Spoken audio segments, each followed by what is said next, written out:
Good evening. I'll call the meeting to order now. If you will, please rise for the invocation and remain standing for the Pledge of Allegiance. I'll call on Councilman Scott to lead us in our invocation, please. Let us pray.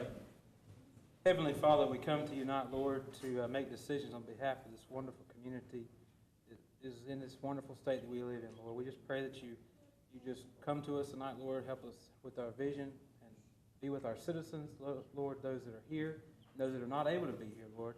We also like to lift up our staff and thank you for their service they offer this town, and those that are not well, Lord, that you'll be with them. We have a special prayer request, Lord, that you will bless our community as we have a major event this weekend. Lord, that you will give us pretty weather and allow people to have fun and fellowship in our community and see the value that it truly has. And keep all safe. And all this we ask in Christ's name. Amen. I pledge allegiance to the flag of the United States of America and to the republic for which it stands, one nation, under God, indivisible, with liberty and justice for all.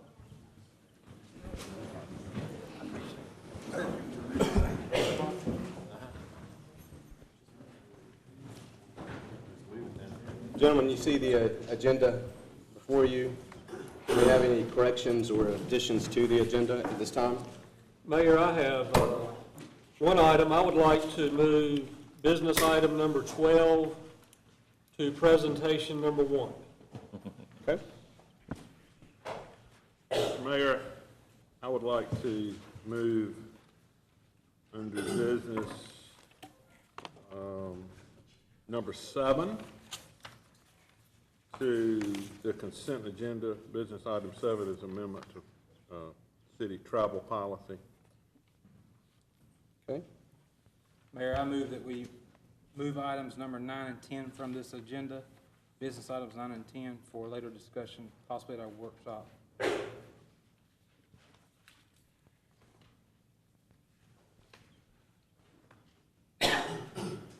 Okay, one question on that one. Tim, as far as moving the insurance brokerage service, primary and ancillary employee benefits, do you have any issues with moving it? Okay. You'll set time. Next week, next month. Our next budget session is So I think our first Our one's scheduled first at 9. So to Monday night? Monday night. Well, it's tentative. We got to talk about it, but I think that's what we talked about. Okay, any other? Mayor, I move we approve the agenda as amended. Second. All in favor say aye. Aye. All opposed? Motion carries. Okay, gentlemen. The first item of business is the approval of resolution number 589, an employment contract with Michael L. Scott to serve as the town manager and administering the oath of office. I'll read the resolution and then I'll ask for a vote. Whereas the town of Smithfield, North Carolina, hereafter referred to as the town, has been without a permanent city manager since August of 2015 and has been in the process of recruiting and interviewing potential candidates for the last several months. And whereas the town wished to employ Michael Leslie Scott as town manager and made offers for that purpose. And whereas in said negotiations, the town ultimately extended a written executed contract of employment to Michael Leslie Scott to serve as the town manager for the town, and he signed the contract and agreed to the same. And whereas the town manager is a public official of the town of Smithfield and must be duly appointed to that office by the town council pursuant to section 12 of the town charter and North Carolina General Statute 160A-147 of the state statutes.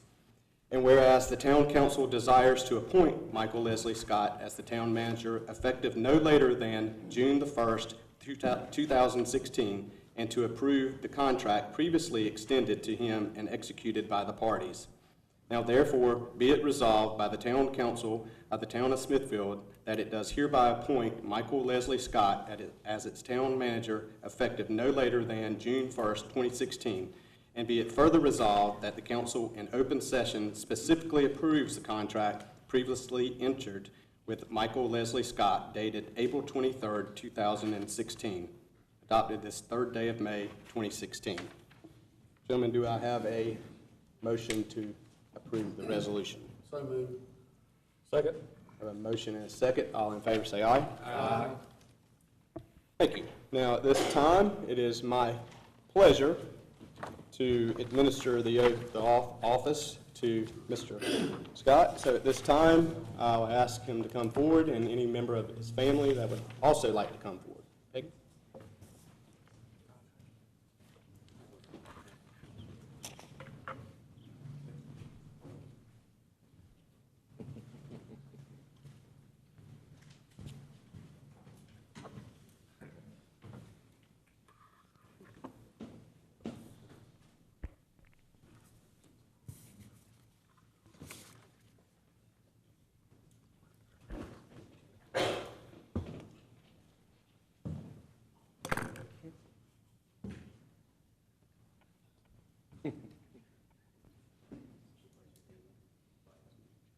First of all, I wanted to say how proud I am of this moment. After a national search and many candidates and many weeks interviewing candidates, we came to the conclusion that we would look within and hire somebody from within. And it is my pleasure to offer this oath to you tonight to serve as our next town manager.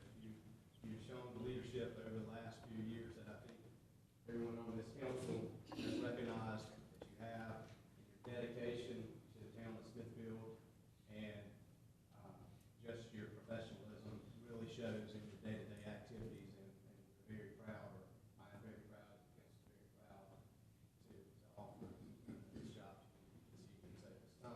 So at this time, administer the oath to you. All right, repeat after me. I, Michael Leslie Scott, I, Michael Leslie Scott, do solemnly and sincerely swear do solemnly and sincerely swear that I will support that I will support the Constitution of the United States, the Constitution of the United States, that I will be faithful that I will be faithful and bear true allegiance and bear true allegiance to the state of North Carolina to the state of North Carolina and to the constitutional powers and to the constitutional powers and authorities and authorities which are which are or may be established or may be established for the government thereof, for the government thereof, and that I will endeavor that I will endeavor to support, maintain, and defend the Constitution of said state, and defend the Constitution of said state, not inconsistent with not inconsistent with the Constitution of the United States, the Constitution of the United States, to the best of my knowledge to the best of my knowledge and ability, and ability, so help me God. so help me God.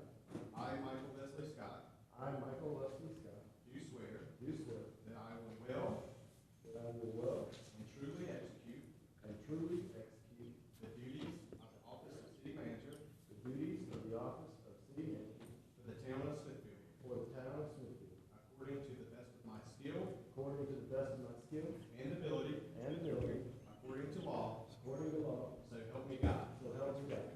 Thank you very much.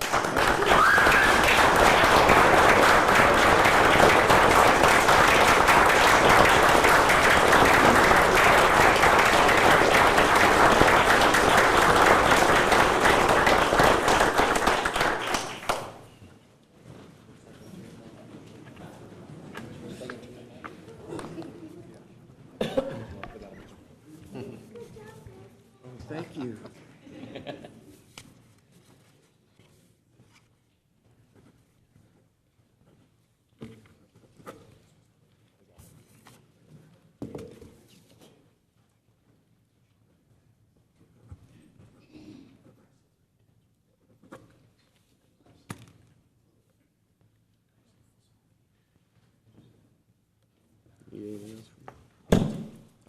If you want to come up here.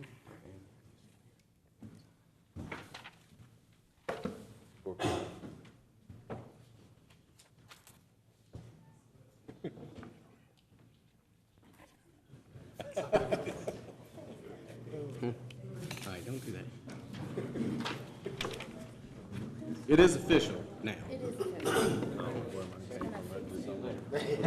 official.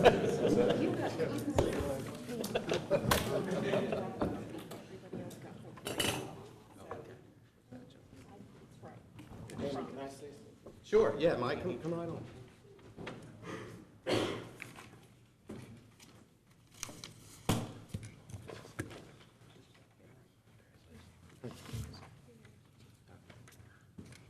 The mayor tried to push me over and didn't want me to say anything. I hope that's not a precursor of things to come. Don't take up much time. I know. Actually, he knows how I talk, so he told me to write a couple things down, otherwise I'll go all night. But I just wanted to take a minute and thank everyone here, everyone in the city, the mayor, the council, Jim, my wife and family, for having the faith in me to offer me this opportunity to lead the town as we continue to move forward. Smithfield's done some outstanding things, and we have some really awesome people that live here and some really awesome opportunities. And I can't tell you how excited I am to be able to continue to be a part of that plan moving forward. So that's really pretty much the, I'm really a little bit overwhelmed by it all. I didn't think I would be, but I am. And I just want to say thanks to everybody involved. Thank you very much.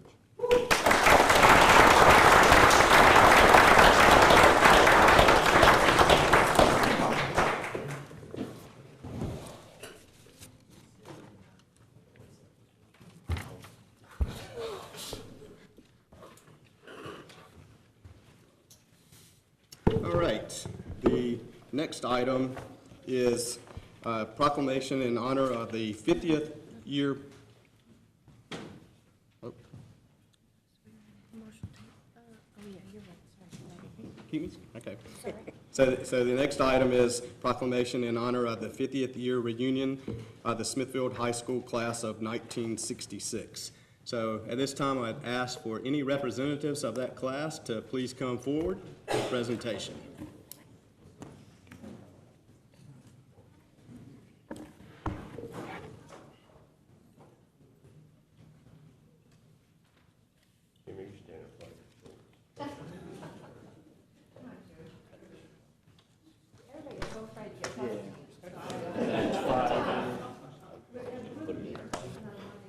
Welcome.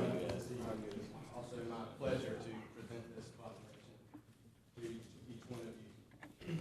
So I'll read the proclamation at this time. Whereas the Smithfield High School class of 1966 will be celebrating their 50th class reunion on May the 7th, 2016. And whereas on June the 5th, 1966, 130 members of the Smithfield High School celebrated their achievements on graduation day.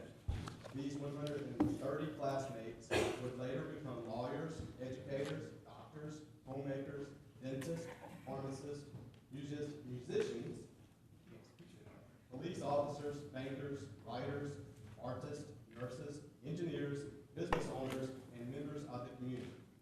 And whereas the 1966 Smithfield High School class was the first class since 1933 to graduate without A.G. Glenn as the principal. And whereas during their formidable high school years, the world around them was ever-changing.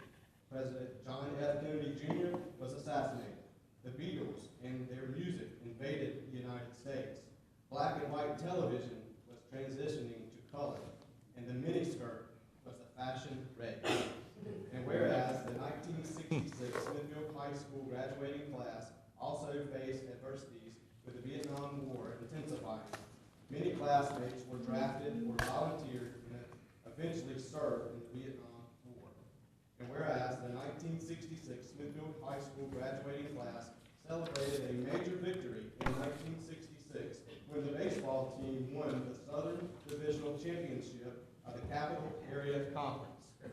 And whereas the town of Smithfield would like to offer best wishes to all the members of the 1966 Smithfield High School graduating class. Now therefore, I, Andy Moore, Mayor of the town of Smithfield, along with the members of the Smithfield Town Council, do hereby express our appreciation to the 1966 Smithfield High School graduating class for the contributions they have made to the community and wish them well as they celebrate this momentous occasion.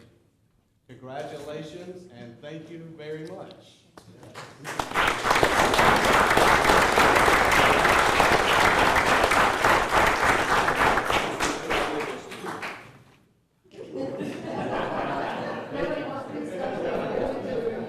Thank you. You guys want to say anything? We can't believe it's been 50 years already. We don't feel that old, for one thing. I don't know anybody else. Warren? Say something? In all the occupations, I noticed you left out solid waste on. But we do thank the town council for doing this.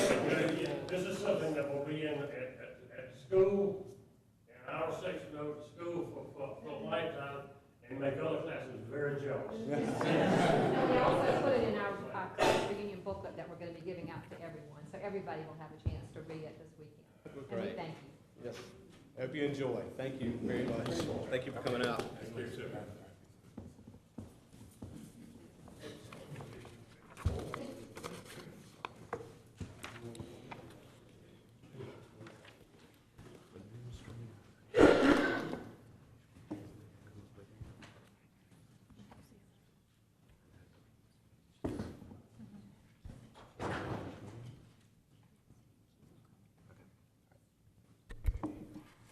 Okay, next item this evening is administering the oath of office to a new police officer, Marshall Tate. I'll ask Officer Tate to please come forward, and Mr. Powell.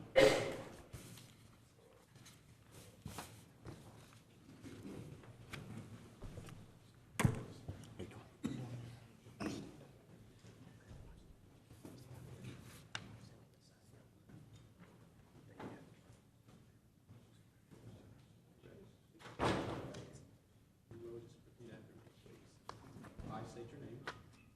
I, Marshall Tate, The undersigned the undersigned, do solemnly swear do solemnly swear or affirm or affirm that I will support that I will support the Constitution of the United States, the Constitution of the United States, that I will faithfully that I will faithfully and bear true allegiance and bear true allegiance to the state of North Carolina to the state of North Carolina and to the constitutional powers and to the constitutional powers and authorities and authorities which are or may be established or may be established for the government thereof, for the government thereof, that I will endeavor and I will endeavor to support, to support, maintain, maintain, defend defend the Constitution of said state, the Constitution of said state, not inconsistent with not inconsistent with the Constitution of the United States, the Constitution of the United States, that I will be alert I will be alert and vigilant and vigilant to enforce the criminal laws and to enforce the criminal laws of this state, of this state. that I will not I will not be influenced be influenced in any manner in any manner on account of personal bias on account of personal bias or prejudice, or prejudice, and that I will faithfully and that I will faithfully and impartially and impartially execute the duties execute the duties of my office of my office as a local law enforcement officer as a local law enforcement officer according to the best of my skill, according to the best of my skill, abilities, abilities, and judgment, and judgment, so help me God. so help me God. Congratulations. Welcome.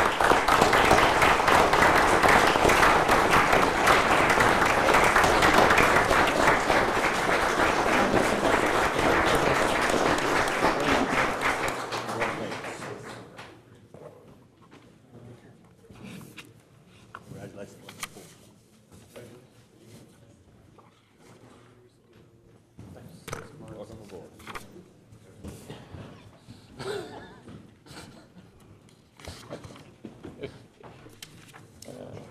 Wow. Are you?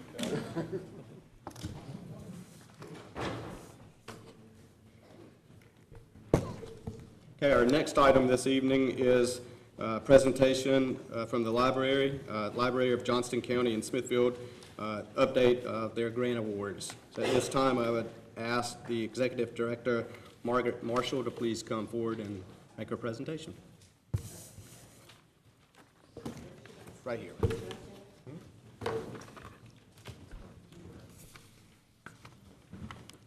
Well, Mr. Scott, just like you, I have a tendency to ramble, and so I have written my things down too, so I don't go off track, which I sometimes do.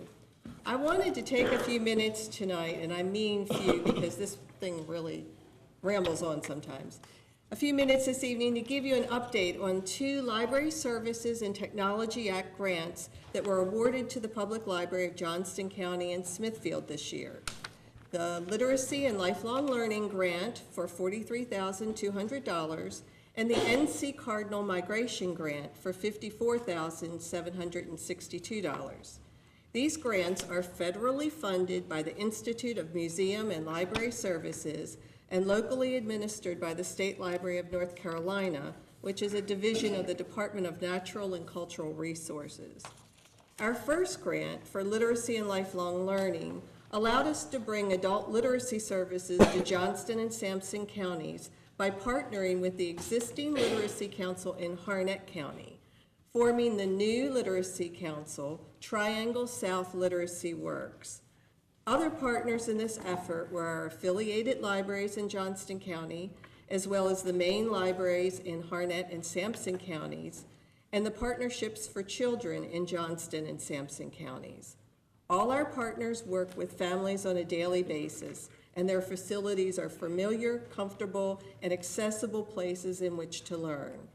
We were able to purchase over 90 literacy books, 2 iPads, and a lockable storage file cabinet for each of our partners, as well as 5 smart boards, 1 in our learning lab, 2 in our small meeting rooms at PLJCS, that are also used by tutors, 1 in the Triangle South Literacy Works training room, and 1 at the Harnett Library. Our learning lab in Smithfield has been booked regularly by tutors since its opening last month. Our second grant was the NC Cardinal Migration Grant, which will allow us to join the statewide North Carolina Cardinal Library Consortium, expanding our access to over 5.5 million titles statewide. When we go live on May 19th, which is less than 2 weeks away, we will be the 27th library system to join. Once we are part of Cardinal, patrons will be able to place holds and borrow materials from any other Cardinal library and have it sent here. Also, our Johnston County library cards can be used in other Cardinal libraries in the state. 3 days before we go live, on May 16th, 17th, and 18th, we will have limited checkout service while our data is being transferred to our new server. Patrons will have to have their library card with them to check out materials for those 3 days. And we will be limiting our checkout to 5 items per person. And we won't be able to issue library cards because they won't have any place to go because the system will be down. All our affiliated libraries in the county, that's in Kinley, Selma, Princeton, Smithfield, 4 Oaks, and Benson, will be open at 1 p.m. on the 19th so that we can get all the items checked in that will be coming in those 3 days that we can't check in because we don't have a system. We look forward to being part of this statewide initiative, and it is just going to continue to grow. The hope being that eventually all of the counties in the state will be part of this. And it's really a great opportunity for the people in Smithfield and Johnston County to be part of this. So we're really excited about it, and I hope you guys will be too. Thank you. Thank you very much. Ms. Marshall, will you make sure the clerk has a copy of your outline for the record? It don't have to be tonight, just make sure. That's okay, you get it. Thank you. I think, Councilman Scott, you serve on the Yes. library, on that board on behalf of the council, so I appreciate your service on that. Do you have anything else you want to add?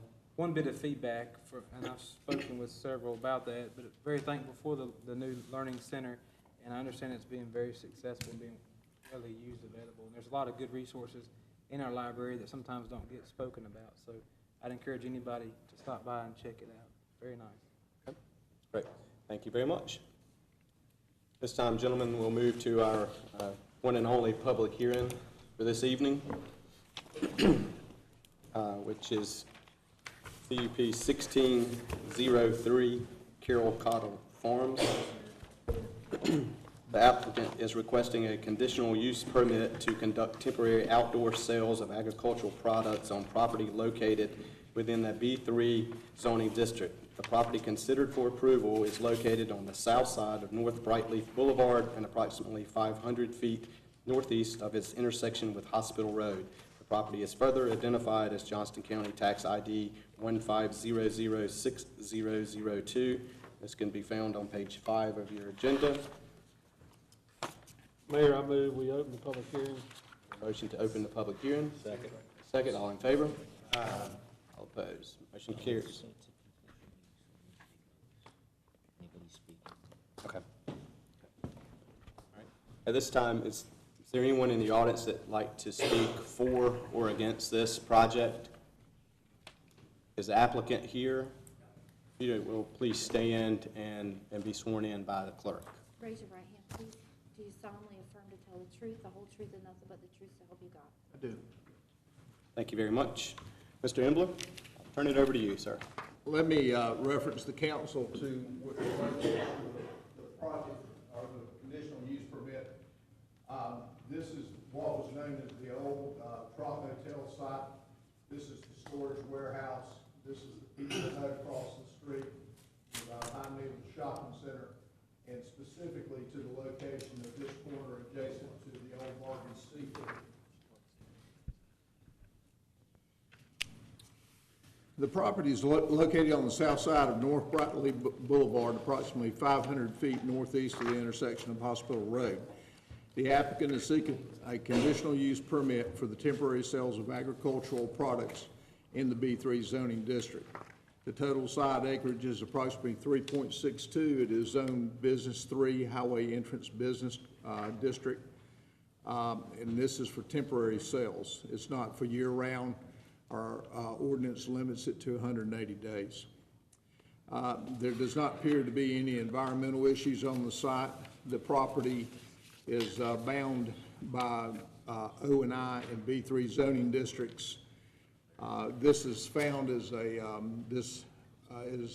required as a conditional use permit in the table of uses in Article 10 under agricultural sales, with the general note that there's 4 criteria which are spelled out in your documents as far as which must be met, of which the applicant will meet all those. You also have the application included in your packet in which the owner of the property has given permission for this to be temporary use on his property, which is Wild Mohammed. Several years ago, we had another conditional use permit for agricultural sales granted by a prior council in this, and so this is a continuation of what a previous council had already asked for. I will point out that as far as consistency with the strategic plan, our strategic plan calls that to be O&I in there, and this would not be an allowable use there if it were a permanent use, but since it's a temporary use, would be it's acceptable, and it's consistent with the other parts of the Unified Development Code. It does not appear to have any incompatibilities with the adjacent properties, nor will it affect the sign ordinance, because agricultural signs are only temporary in nature and allowed for a maximum of 90 days at a time. Fire, water, sewer, and all those areas will be covered by the town of Smithfield utilities. Actually, the only utility there is water. There is 300 feet of road frontage on US 301 North Brightleaf Boulevard. There's 2 driveway access with a loop drive, and there's already paved parking that exists there. The planning department's recommendation is to grant this conditional use. The planning board's recommendation at its April 7th meeting was to unanimously voted to recommend approval, and now the town council is asked to take it into consideration for the application for the conditional use of agricultural sales. With that ends the staff presentation. If you have any questions, I stand ready to answer those. Okay. Mr. Cottle, hearing the information that was presented by our planning director. Do you agree with what he has stated? Do you have any other items that you would like to add at this time? Okay. Are there any other comments or anyone else in the audience that would like to speak for or against this? Seeing none, I will turn it over to the council for questions. Mr. Chairman, I only have one question. I think I know, but just for the record, this is a temporary structure, a tent they'll be using, and you're selling strawberries and stuff like that. Okay, thank you. Yes, sir. Any other questions, concerns? Okay. Have a motion to close the public hearing? Make a motion to close the public hearing. Have a motion, have a second? Motion and a second by Councilman Lee. All in favor say aye. Aye. All opposed? Motion carries. Thank you, gentlemen. Mayor, I move we approve findings of fact 1 through 4.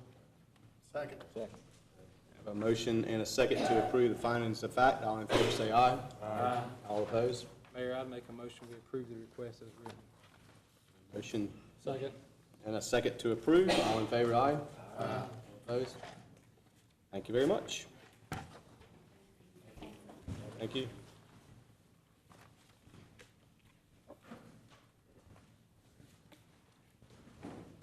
At this time, we come to a point in our meeting for citizens' comments. This time, if there is anyone in the audience that would like to come forward, speak, please do so. I would ask that you limit your comments to 3 minutes or less, please.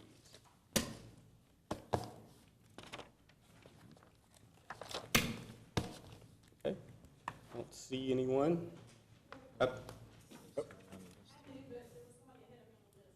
Oh, okay, okay.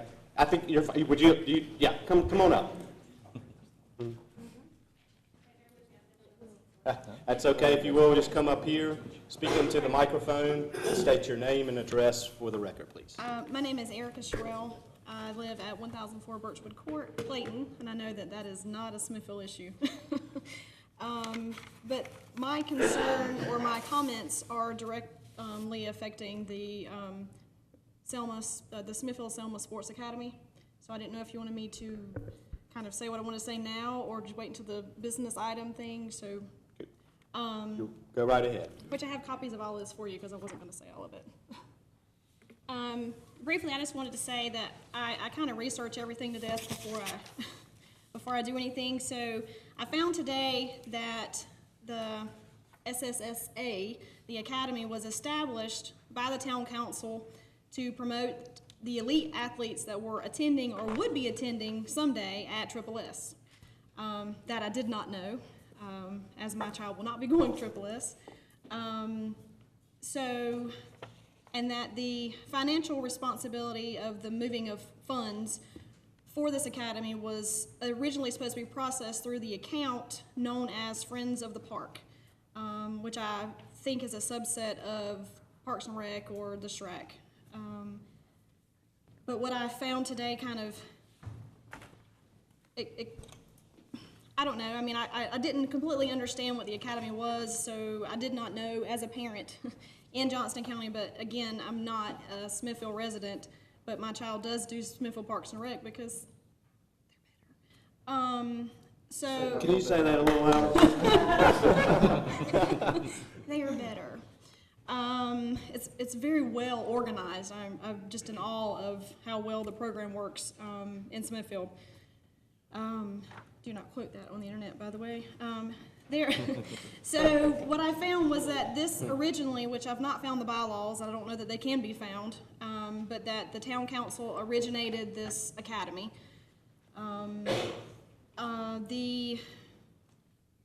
Let's see, I'm trying to keep on track with what I had down here. There seems to be a current issue, as my understanding, about the financial situation and the money management of the academy, which I absolutely have no knowledge of.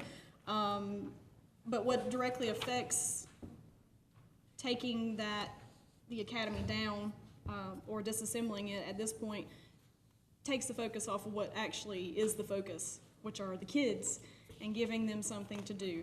I understand that I don't really feel like I have a voice in the matter because I'm not a town resident, and quite frankly, I'm kind of in breach of the bylaws as they were done. So my first question is, because of this I just found, is there a way to possibly amend the bylaw to, for future sports, to allow other Johnson County residents? Or can we be grandfathered in just for this season and figure out what to do next, next season?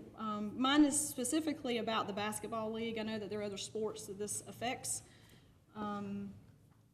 Let's see. So in the paper that I've, long lengthy message I've sent to you guys, I kind of put in a proposal of a plan to put in place to show the accountability and the financial transactions for the basketball league.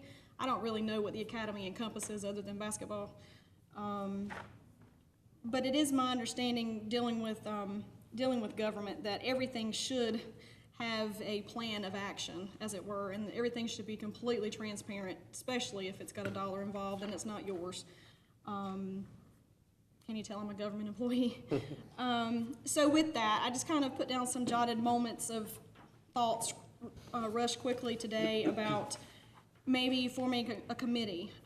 Instead of taking the academy down based on the issues that are going on, maybe forming a committee that would hold the academy, I don't know, and govern it pretty much, and then find another way to like run the monies back through Parks and Rec, or an affiliated town agency. I'm trying to keep it under 3 minutes. I personally don't know anything about how the funds move. I've just seen a few things that have happened that kind of bothered me a bit. And basically, my biggest issue is that all of this having to come before you guys really is appalling, because the whole purpose of the academy is for the kids. And when we get mixed up as adults and all of this, it really takes focus off of them. And that's what it's about, is them.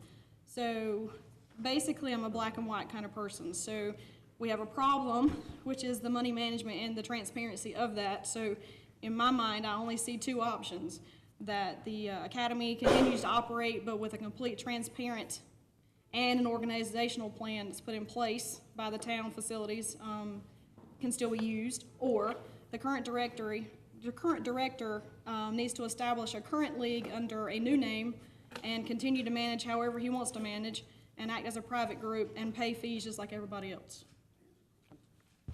So basically, again, I don't really have a dog in the fight other than I want my son to play ball, and that's all I have to say. Yeah, so first of all, thank you for your comments. And first of all, this organization is not a town organization, okay? It was not approved by the council. We just had some questions that did arise. Absolutely nothing that we know of, anything irregular or anything about it, just some questions that we wanted to know as a council because it came up. So this is not a government or a council-approved organization. So the town doesn't have any say-so over this organization. So just want to let you know that. But also, with that being said, from what I understand, it's a worthwhile organization, one that was started many years ago. And we're just trying to figure out the nuts and bolts of that organization. So Completely agree. Just wanted to let you know that, okay? By any means, if we made any pointed any fingers or anything, this body has not. Okay, we're just asking some questions and trying to find out about it. I think Councilman Ashley. Well, you pretty much covered the point. Okay. This is a private group. And I don't know if you were given the items in tonight's agenda, but it was established by a number of private individuals who had connections with the town, with Parks and Rec, and with the school system. But it very much was a private group. But I mean, there's not government funds involved, and I didn't even realize there was an issue until a month ago. Me either. And I still don't know that there's an issue. I'm not quite certain there is an issue, but we're going to look at it. But as far as I'm concerned, it's not a town issue. It's when my children were younger, everybody was forming their own castle teams and playing soccer in the castle league. But they were individual private teams, and we had to pay to use the fields here, and pay to paint, to line them, and all that. But so I agree with you that if it is going to be a private group, it needs to follow the rules just like everybody else. But it is not a town function. I think there's some misinformation floating around out there, quite frankly. But we'll try to the extent we can, we'll try to clear some of that up.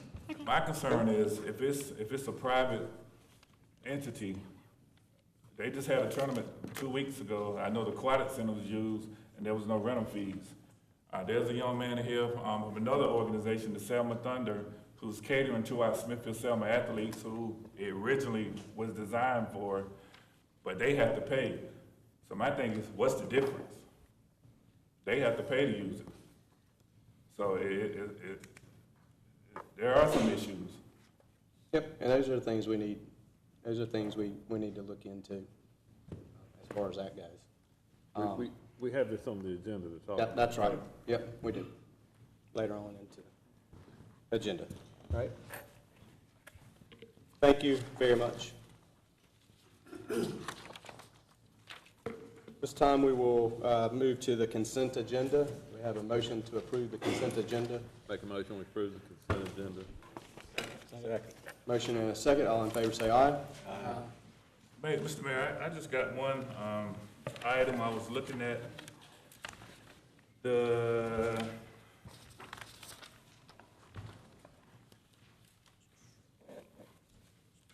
51. Actually, page 53, the temporary use permit application for Smith Collins Park. Actually, I was just looking at the date, start time and end time, and it has July 3rd, 2024. So if we can go back and correct that. I don't see where the 24 came in at, but. Yeah.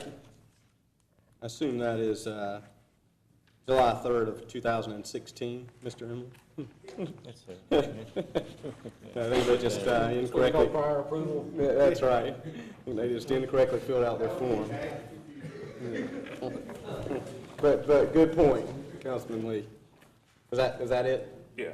Okay. Thank you very much for bringing that to our attention. All right, so I had a motion and a second. All in favor say aye. Aye. All opposed?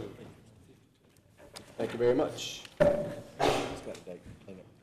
Now we'll move on to our business items. Our first business item found on page 139 of your agenda. It's a discussion around Smith Collins Park concession stand. And are you doing this one, Jim? I'll start off and introduce. I think this is Mr. Nixon. Mr. Nixon came before this board on April the 5th under citizen comments and posed a question about utilizing the Smith Collins Park concession stands for an upcoming event. After much discussion, the board asked that I meet with them as the interim manager, getting some more details about the event and exactly what they are going to do and et cetera, and then report back to this board if it's feasible as to allow them to use that. And I think we're at that point right now that Mr. Nixon is going to make that presentation, and behind him he was going to show me all the great pictures to show you that you probably have seen in the last event they had there. So, Tony? My second time seeing it too. Oh, you said that? Yeah. My name's Tony Nixon. I am currently serving as chairman of the East Smithfield Improvement Organization. And first of all, I want to congratulate former Chief Scott on your promotion. And Jim, you can drop the mic. First of all, I'd like to introduce some of the members of our East Smithfield organizations that's here with us this evening. So if you guys would stand. A couple of you. We have Mr. Ralph Watson, Alice King, and Lucy Washington. So those are a few of the fine folks that help us in the East Smithfield area and also help us with the Fun in the Park event. Now, the East Smithfield Improvement Organization, we are not-for-profit. Each year we sponsor Fun in the Park at the Smith Collins Park, usually in July. It's an all-free event for the community. It has been used to kind of encourage the youth to come out and utilize the park. We also allow for vendors and business people to come out and basically share information with the community. We do not charge anything for the vendors or businesses to set up booths or tables or whatever type displays they like. The only requirement that we have is that there is no selling of any goods or services during the course of the fun in the park. What we're asking this evening basically is that we be allowed to utilize the concession stand to help fund all of these activities for this one-day event. As I'm sure you're aware that all of these things that we provide free don't come without a cost. And each year we have been soliciting donations from businesses and individuals to help sponsor the fun in the park.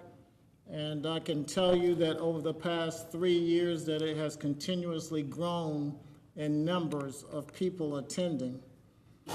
So what we want to do is to even increase this even further this year and offer more things for the community, as the date we have selected is July 16th at Smith Collins, which is going to be just about the back-to-school time for most of the kids who are in the immediate community. So we're asking that we can utilize the concession stand for a short time this year, and we would come back and look at it or readdress it again next year, and perhaps on a continual basis that we can utilize the concession stand to sell items during events to help subsidize the funds that we need to continually do the fun in the park. Our ultimate goal is to continually do things throughout the summer for the youth within the immediate community, but also within the Smithfield community as Parks and Rec expands their activities into some of the other parks to be able to provide snacks and beverages for kids as they attend these outings. So with that being said. Can I add, just reiterate a couple things. One is, during our meetings, and Councilman Marlon Lee was there also as we talked about this, is we thought it might be a good opportunity to expand this at least to the end, if the board goes along with it, a little bit longer for other events other than the fun in the park. Yes, yes. So that's also on the table. The other thing which I think is important, we had some discussions on just some basic understandings with the board and more of an informal basis about who's responsible, and I didn't receive any negative from you all in regards to you're agreeable to some of those terms. Right.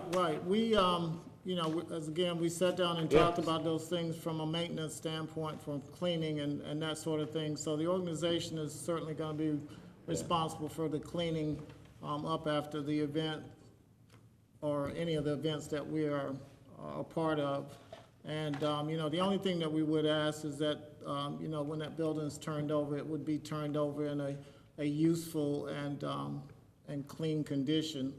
And there was a couple of things that Gary had mentioned in the meetings to us concerning the cooler and some other things that we talked about. So we would certainly partner with Parks and Rec as that goes forward.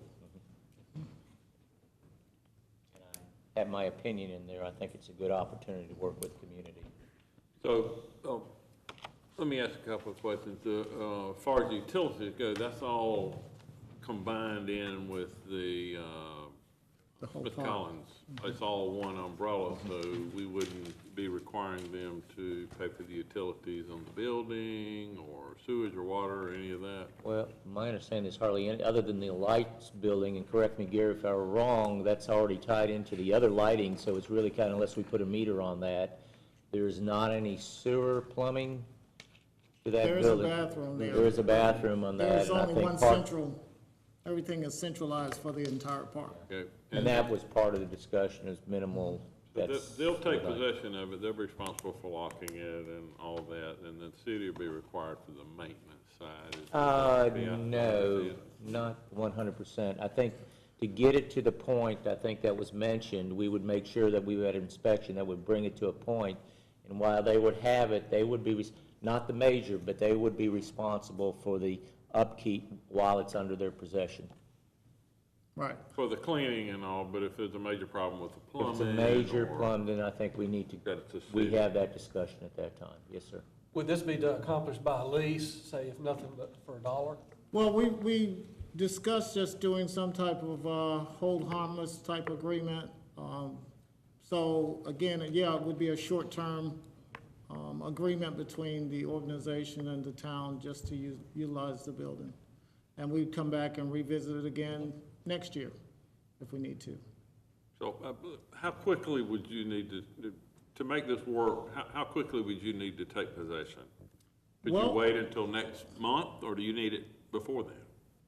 We would be willing to work with the town on that. Again, our event is coming up the 16th of July. I believe there's a couple other events that are already on the books for early on in July. So, obviously, the building's gonna have to be in shape prior to that, so, whenever, maintenance or whatever can get the building in usable condition. I think what you're answering your question, you have time if we wanted to talk a little bit further or have something Well, drafted. my thought would be to ask the town manager and the mayor to work with them to come to an understanding and some type of written contract, whatever that is, whether it's $1 a year, 50 cents a year, or whatever it is, and then bring it back to us at the first Tuesday in June meeting for approval. I think That's that was the reason I asked if that understandable. was We didn't okay. want to get in, nothing real formal, but something in writing. I believe that was very agreeable for an informal agreement, memorandum of understanding, or just some kind of a letter that's in writing. Right, and I guess, in order for us to not do what sometimes the council is notorious for doing, and that's kicking the can down the road, That's what he keeps telling we me. would like to go ahead and just at least have that understanding this evening, and we can sign whatever agreements we need to do. But, I think this is something that we've talked about last month. We went back and sat down and talked about it prior to this meeting, so, if possible, we should be able to put this to bed this evening. I have no problem with the East Smithfield Improvement Organization using it. I think we need some type of written agreement or understanding. It'll be very simple. Because we need to know what you're gonna be responsible for, what the citizens of this town are gonna be responsible for, whose liability is it? I mean, the problem is questions arise after the fact. Right, and We I don't know think, what to, and that's kind of what Jim was saying, that we had hammered that out. It's just a matter of putting that on the paper and getting that Put it in signed. writing. Mayor, We all approve, proceed. Yes, sir. I'd like to comment on the topic. Mr. Nixon, I'd like to thank you and all the citizens over there. I enjoyed attending your event, and I've toured the building. I know its condition. I know we put some time and efforts into it. I just want to send a thank you to this council. I would move that we would, as Mr. Ashley stated, enter into an informal MOU, let the manager work with y'all, and if it's agreeable based on these terms, it's finished. If there's other issues, we may have to bring it back, but I think that's definitely agreeable, so I'd make that a motion. Second. Have a motion and a second. All in favor? Is there any discussion, any further discussion? I think if we enter into that memorandum, and it's gonna have to come back for us, probably. We would probably, it'll have to come back for us to review it. But we can start moving forward and getting that ready. can you get us something before the end of the week? A written agreement before the end of the week? We've got a session on the 9th scheduled. That's Monday. Monday. I think we can work that out. Welcome, Mr. Manager. Not a problem. This is not a problem. We just got to, got to be diligent in what we do. No, I mean, and it's, Yeah. I mean, you. I just didn't want to carry this on over past July. Yeah. rightfully understood, but So Mike will work that out this week. yeah, we'll get it worked out. All right, so I have a motion and a second. All in favor, say aye. Aye. All opposed? Motion carries. Thank you, Thank you, gentlemen. Mr. Nixon.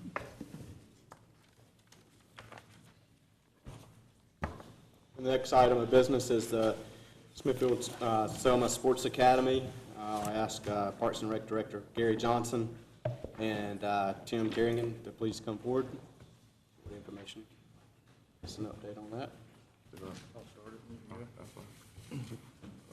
Mayor, council, in the last council meeting, staff was asked to look a little bit further into the sports academy. So in the absence of course, Jim there being all week, he asked that I work with Gary and gather some of this information and work with him to compile it. But I'll turn that over to Mr. Johnson. Well, we've turned this information over to, Tim and I got together and we talked to a lot of the people that were at that original meeting. I know a couple of the councilmen were there, some of the people in the audience were there. You know, I hope you've read over the memorandum, and what we're asking is for direction. And where you want to go with this has become an issue, and we don't want there to be any issues with the department. I sent out an email this week that we have a recreational advisory board. We also have a very specific fee schedule in our budget. So what I'd like for this council to do, and for you to do, is to take this to your advisory board and for them to come to a recommendation for us. And then in the interim, I would like a report of any group that's using our facilities and not paying the designated rate. Any group. Because we passed that fee schedule, and it needs to be complied with. And I don't know who's using it. I don't know if people are paying different things, if people are getting reduced rates or what. But in the meantime, I think everybody needs to be paying our fees and listening until this council votes otherwise. That's just my thought. I'd like to see this program and this type of program, and if the Selma Thunder is doing some of the similar things, and private groups and using facilities, let the Recreation Advisory Board address that and come to us with a recommendation, just like the Planning Board comes to us with a recommendation, just like the Friends of the Park needs to come to us with a recommendation, just like the Appearance Commission comes to us. I just think, to me, procedurally, that's the proper way to handle it. Mr. Ashley, is that a motion? That is a motion. Second. Motion and a second to refer this to the Parks and Rec Advisory Committee. All in favor, say aye. Aye. All opposed? And Motion Mr. Nixon has carries. left the room, but I'm not kicking it down the road. I'm just trying to follow a good procedure to address everybody's concern in a proper manner. Well, for years, the concession stand had been used, and we all saw how it got. So, I mean, here we are trying to do something to give right back to our community. So, I mean, I don't see what the issue is. There's no issue. There's no issue, just. Looking at page 145 of this, what we just talked about. You talking about the. Right. I thought you were talking about the concession stand. I'm talking about the concession stand. And we're gonna ask about the utilities and everything. So now it says, going back to the sports academy, when the Triple S Academy uses town facilities, are they being charged like the other teams? If they hold tournaments, are they being charged for the facilities utilized? No, per a verbal agreement between the towns. So therefore, I mean, we saying per a verbal agreement between the towns. I mean, who put that into motion? Who said that? This was a private organization, and what's the difference between them, the Selma Thunder, and other organizations? Are they having to pay utilities? Most of the time, 2 weeks ago, they had this tournament. The tournament lasted past 5 o'clock. On Saturday, the center closes at 5. So what's the difference? The difference is the town council knew nothing about this SSSA program. I was not aware of this until this was brought to my attention by you, which was about a month ago, or maybe 2 months ago. And what I read, our town manager made that decision based on what I read. I don't know if that's accurate. That is true. And you know, I didn't know about it. Maybe Roger knew about it because he was on the authority group, or maybe you knew about it because you were over there. But but the town council, to my knowledge, correct me if I'm wrong, this was never brought in front of us. No. Now, I'm not saying that, they broke the law or, but, you know, if we're informed of things or things come in front of us, but in this case, it was not brought in front of us. I didn't know anything about this, so the answer to your question is, the verbal agreement, I'm not sure who it was made with. So, Tim Johnson or so the Council, former town manager or? just real quick, and that's what we're trying to find out, so we get to Councilman, Mayor Pro Tem's point, referring it to the Parks and Rec Committee to let's look at it, let's get everybody on the same page. But I did talk with several people previously that were at the meeting when this was established. And from what I have been told, there was an agreement for this organization to utilize the facility free of charge. So when you brought this up, I just want to make sure everybody knows, when you brought this up about the fees, we didn't know what was going on, all right? So we started checking into it. I made the decision, and I asked several of you, to not charge this group the fee this year based on what we have heard, because I felt that it was unfair to all of a sudden charge this group the fee 2 weeks before they had their tournament. So that's why they were not charged a fee. They went based on that verbal agreement. And I will stand by that decision that I made to this day and for this day forward, because I didn't think it was right for us to violate a verbal agreement that was made by our city manager at the time, who has the authority and had the authority to do so. All right? So that's just to get everything clear, that is what's happened. And going forward, hopefully this will all be resolved and we'll come back and it'll all be resolved. But it's not a sound function. It was just an issue of whether they paid the fee on this particular rental 2 weeks before their date that they were supposed to hold a tournament. And so that's where all that came from, just to clear everything up. And part of my motion too was for Parks and Rec to report to us who is paid what and who's not paid, or who's paid reduced rate. So, I mean, my motion encompassed a number of things. Mayor, I would like to speak on that topic too as well. Just for clarification, I totally support Mr. Ashley's motion. I think it does address the fee schedule, and he made it clear that we needed to know those that were not paying the same fees, just out of fairness and as Ms. Sherrill expressed, and transparency, and it's only fair. But I also would like to state that I think that Councilman Lee has a very valid concern in his presentation about the fees, and I think that we can find a good resolution of this. So I don't disagree. It's something that's new to me as well, and just for the record, we're talking about our former manager, and honestly, I was unaware of this arrangement was made as well, but I think that we, as a group of leaders, can fix this. Right, and it was well within his authority and the next manager's authority to make such decisions like that. That's why he or she gets paid to be the manager. I'd call for the question. Okay, thank you. Have a motion and a second. All in favor, say aye. Aye. All opposed? Thank you.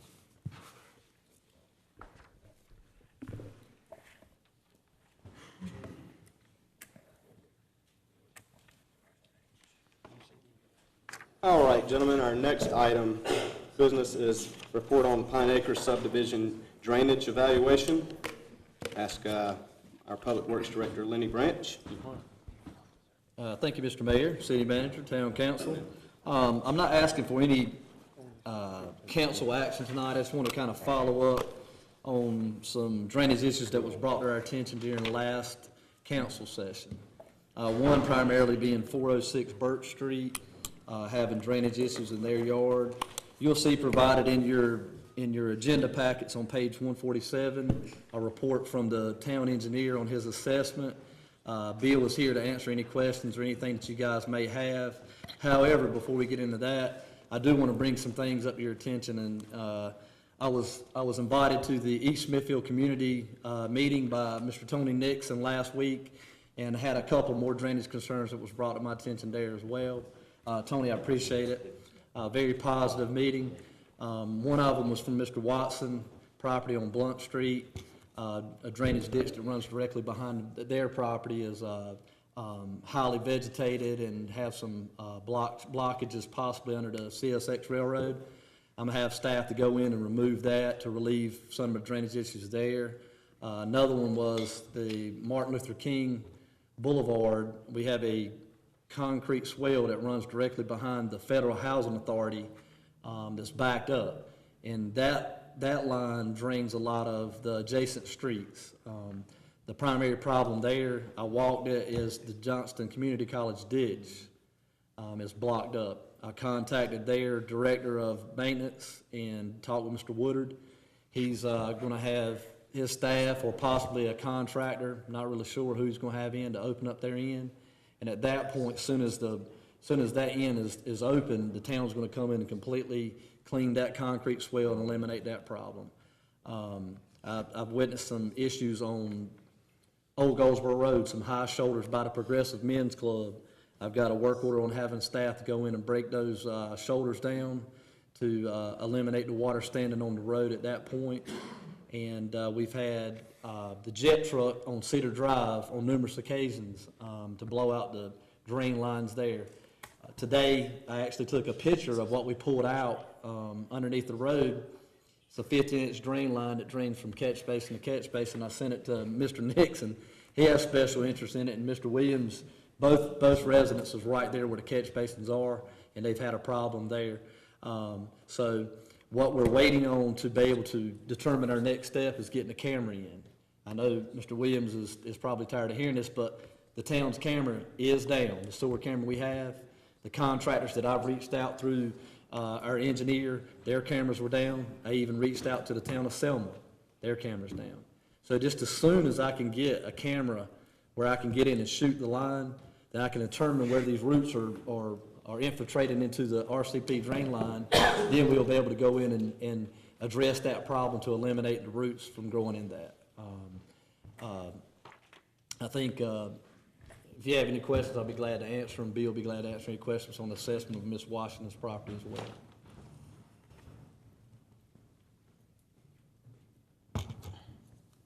Any additional questions for Lenny or Bill at this time?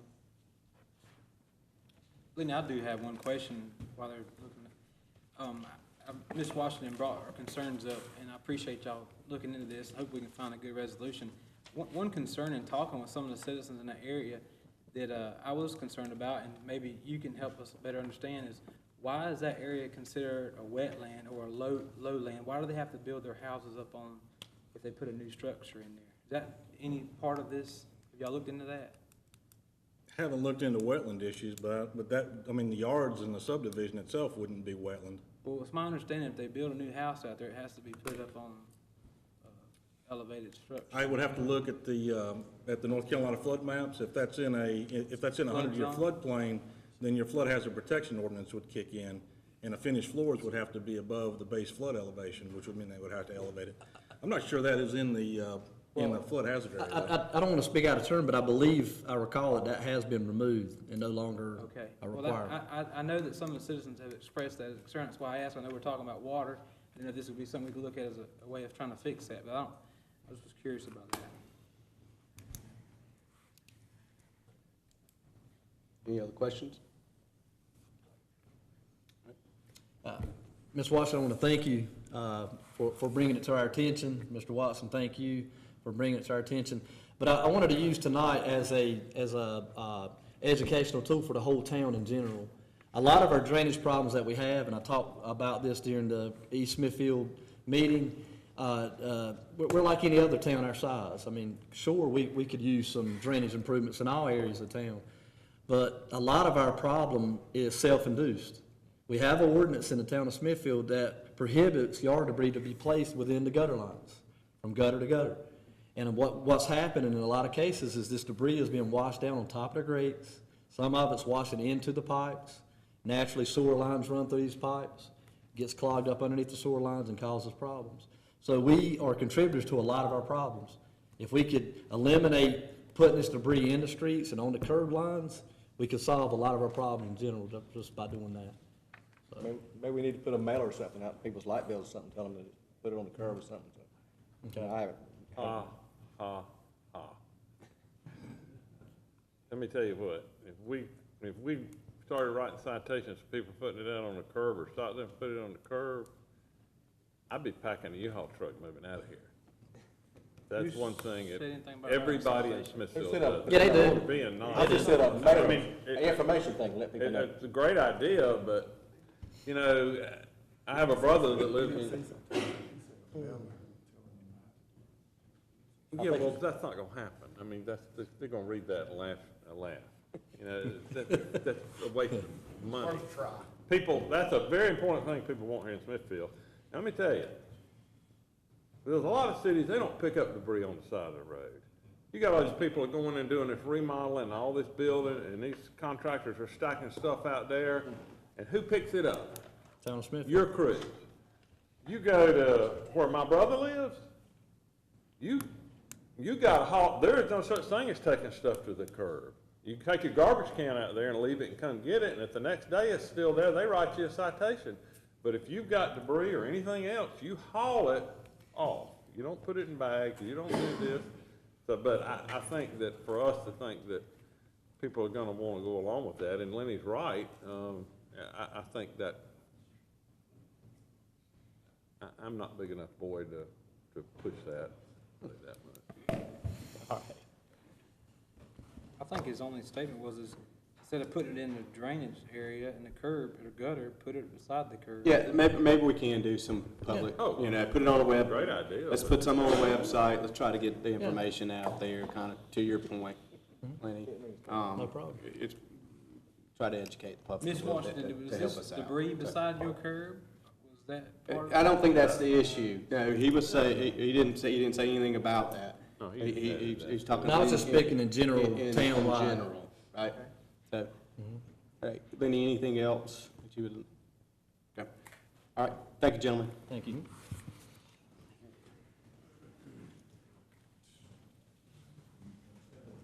Exactly. I should have kept my mouth shut. I apologize. Okay, our next item of business is 2016-2017 budget work sessions. I will turn that over to Jim. Sure. Talk about I'll that. take it. Mike, or All right, we've been, okay, thank you. Got my notes, instructions. We haven't been behind on doing the budget. I think staff has been working on it quite diligently. Unfortunately, with all the other issues that's been coming up, we've got a little bit behind our timeline, where we've hoped to have had at least the budget before you, a draft portion of the work budget, sometime the end of April, a week or so ago. But with everything going on, new manager coming aboard, et cetera, we just got behind. Point is, I believe we're finished. We were going over the cuts today with the department heads real quickly so they could see it. What we would like to do is give you a game plan, is Greg, or have delivered to you a copy of the budget this Friday. In doing so, we'd like the board to consider starting the budget work sessions next Monday. And as my notes now have here, down here, next Monday at 6:30 p.m., if that's so agreeable with the board. 6 or 6:30? 6:30 is what I've got now. That's up to y'all. I'd like to do it at 6:30 if it's possible. Just at 6, I didn't know. And is there a reason you bring that budget to us on Friday and go to that expense? Can't you just give it to us at the meeting on Monday? We thought that you may want to look at it first, and we are talking with the manager here, is probably putting together Monday a kind of a little agenda for you to give you a summary, really an introduction of what's going on, giving you the overview of the budget if you haven't had the time to look at it, and then basically talking to you about some big impact dollars that's in the budget. And then after that, we'll go into the expenditures and departments and things of that sort. Yes, we could give it to you Monday, but if it's ready, at least that portion of it, no harm to have you take a look at the line item review on it. I move we approve the request. Second. Have a motion and a second to have a budget session Monday night, May the 9th at 6:30. All in favor, say aye. One All thing on opposed? that. I may have a potential conflict. There'll be many others. Yes. And that's what I wanted, So my question is, the 6 o'clock went to 6:30, is that correct? 6:30. Okay. 6:30, yeah, that was Monday. So I'll make sure it's 6. We're hoping to have it graded to your house. And if you got time, look at it. If not, there'll be an overview on it on Monday. Give you a big overview on it.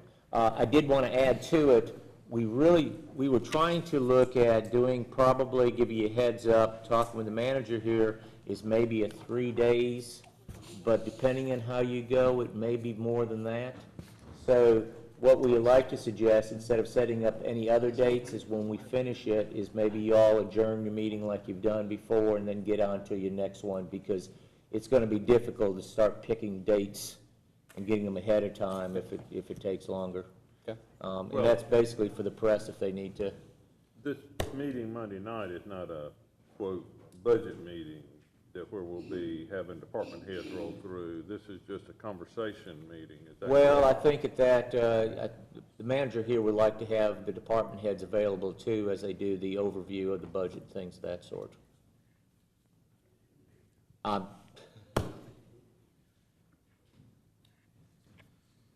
So we're gonna get our budget Friday evening, and Monday night, we're gonna be presented the budget. You're going to present an overview of the budget, you're going to get our feeling of what's in it if you already looked at it, and then I believe the manager here wants to point out, I don't know, the top 10 big impacts for discussion purpose. And some of those goes into the departments and some of the things that he Couldn't that works. be done with the packages that give us on Friday evening, so that we can review that over the weekend, so you don't have, so we know what that is? Well, believe it or not, we were working on it today, getting behind, and there was hope that we call them budget issue papers, one-page issues on those big impacts. And it all depends on you all, how you want to do that. I hate to put you on the spot. No problem. So it'd be nice if we knew what they were ahead of time. Some of the major items that we will be bringing up will be significant dollar items. And we need some direction, and we need to inform you as early as possible. Frankly, it would have been nice to have been able to get this information in your hands a lot sooner. But to wait any longer, I think, is going to create problems being able to get our budget approved the way we want it approved in the time that we want to get it approved. So, this is the most expeditious way I know of possible to get it to you, get it in your hands, explain it to you as best we can, and then decide how we want to proceed. And what this is, keep in mind, by the statute, by the Local Government Fiscal Control Act, it's usually around June the 1st that the manager is required to propose a proposed public budget balance, and then you go from there. This is not that. This is the manager asking, showing you, and getting your direction so he can go back and work on those issues so he can get it to you by the June 1st. That's correct. Okay. So there's a 3-day, maybe I misunderstood you, Jim. May 9th is a definite. Yes. Correct. That's Now, right. the 11th and 12th is. Well, you see, I'm saying keep an open mind and Okay. how it may take more or different I dates. just want to make sure I didn't misunderstand you. We'll I- discuss the next date on the 9th. Well, yeah, that- Yes, Okay. yes. That's correct. So we'll meet Monday at 6:30, and then we'll go from there as far as additional. Yes, I mean, are all the department heads gonna be there Monday night, or have you already got a plan to have it for 3 nights with different department heads at different times? I don't think that's where we're going Monday night. Okay. Here. Yeah, we're not going, department by department Monday night. Okay. So that's not what we're doing Monday night. Monday night's just a presentation, go through the budget, speak about the highlights and so forth, and we can start digging into some of it if we'd like to. Right? So it's up to you gentlemen, if you want the department heads there Monday night, then fine. Well, let's get started Monday as we have voted, and we'll see where it leads us. Exactly. Right. Okay. Department heads Let's move on. to be there. Okay, all right, thank you very much. Gentlemen. Okay.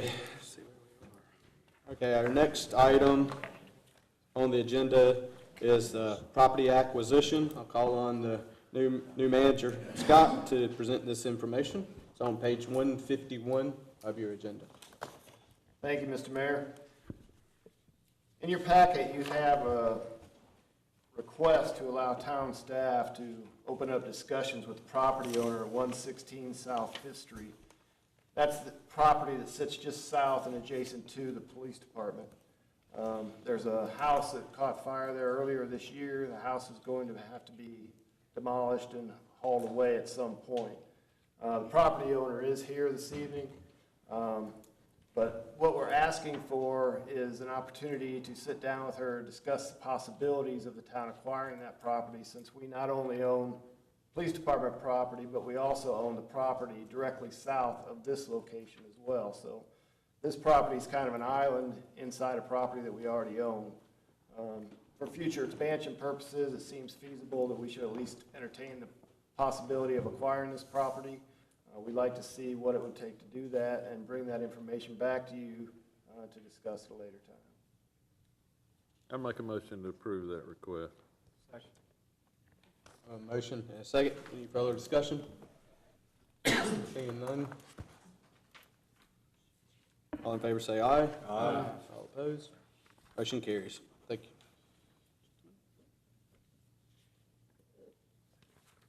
Next item of business is consideration and approval to pass resolutions number 587 and 588 for state grants from the North Carolina Department of Environmental Quality for a Clean Water State Revolving Fund. Ted, I will turn it over to you for presentation.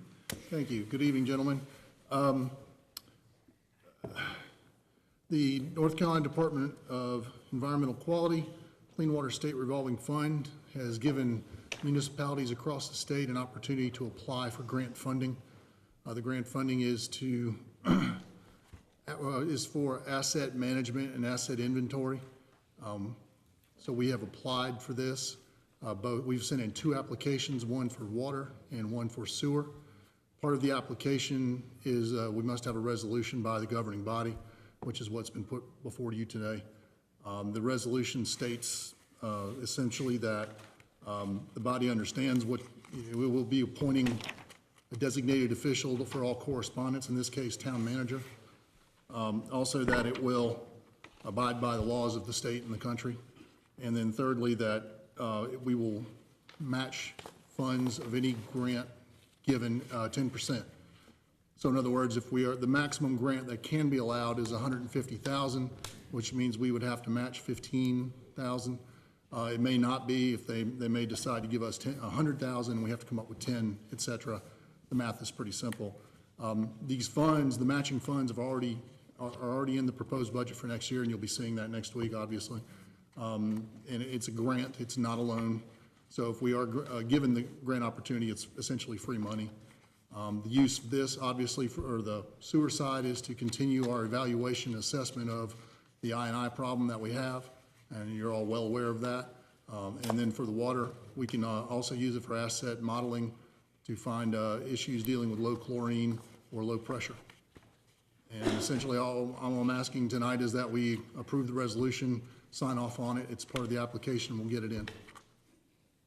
Mr. Creedy, when would the deposit, so to speak, be required? Would it be next budget, or it will be in this current budget?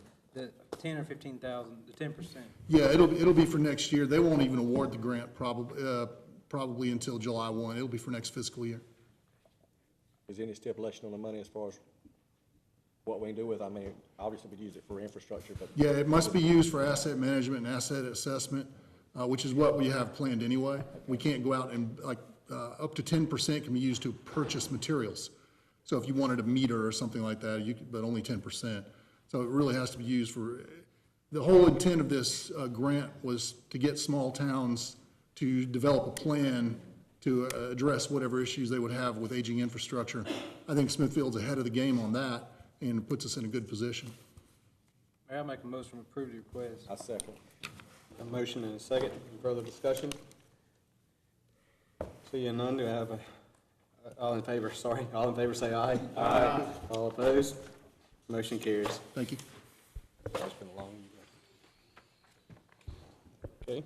Next item of business is the Downtown Smithfield Development Corporation request to refinance streetscape loan for a lower interest rate payment and consider alternative options on arrears.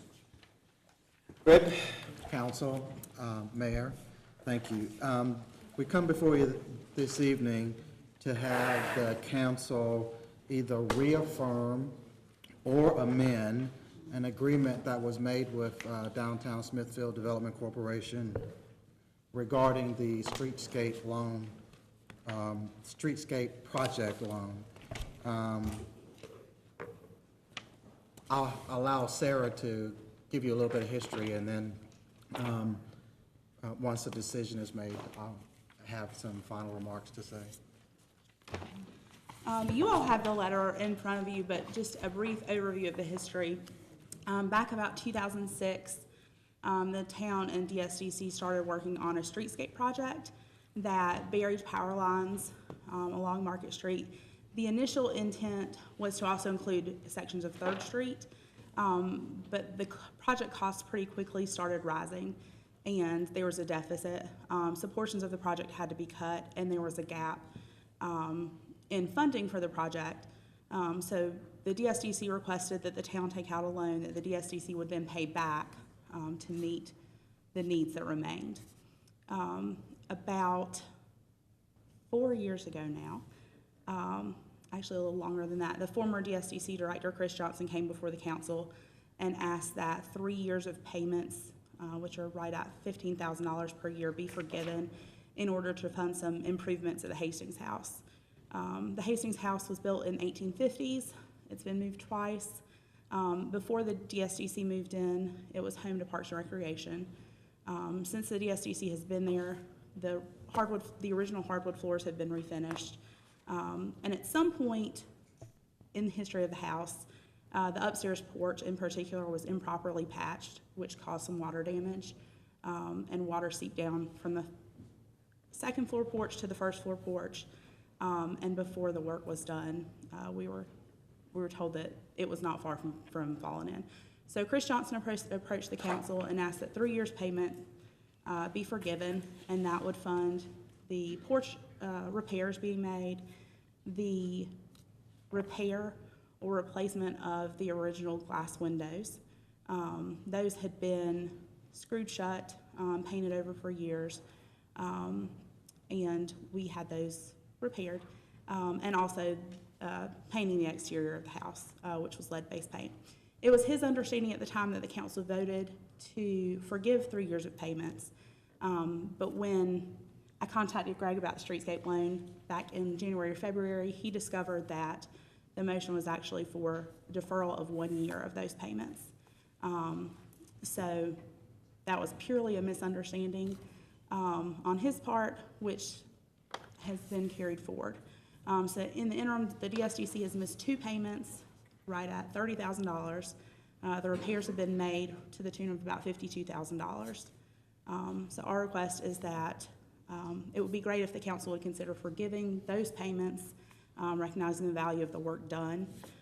If the council asks that we do make those payments, we would also request that the council essentially refinance the loan balance for us to pass on the savings that the council experienced as a result of paying off the loan to the DSDC as well, because that would be a savings of about $100,000 or more over the remaining life of the loan.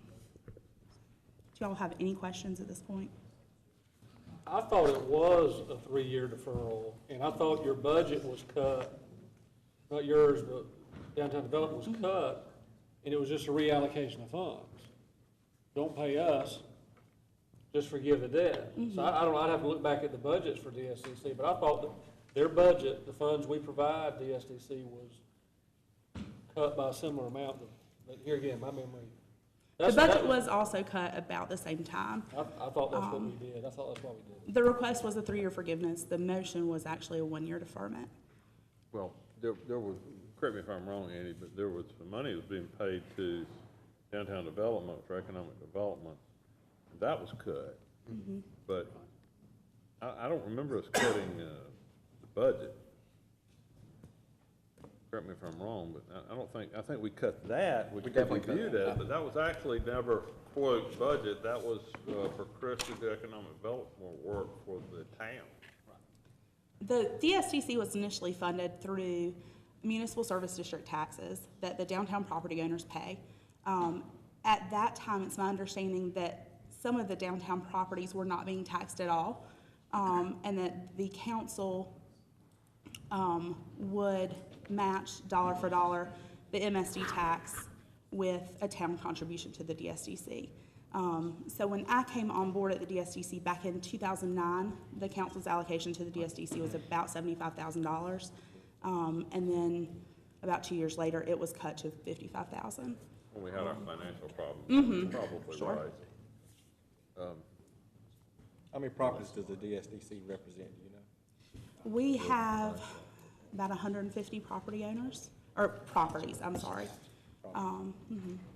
It goes all the way from Front Street to 301. It actually goes just beyond the bridge now. The DSDC owns about 25 acres, to include, like as far as Rite Aid, almost to the train tracks, across Market Street. And then it's basically a block on either side of Market Street.